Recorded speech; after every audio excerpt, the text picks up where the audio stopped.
twende chicha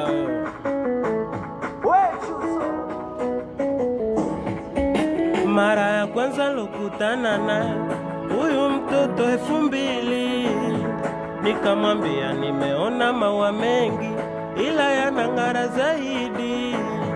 Akacheka akasema we mkaka na nikakufundisha hivi.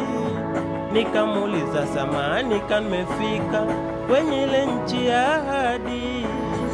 Akasema ta usijali kwani we una shingapi.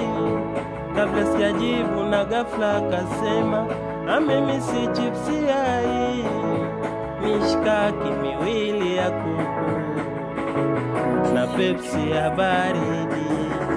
Cha ajabu mfukoni nina buku na 550. Nikitazama mpole hivi ana vimacho fulani hivi na nyuma amejaliwa nani, ana kisura kama mtoto hivi. Ataniua huyu, atanikili mimi.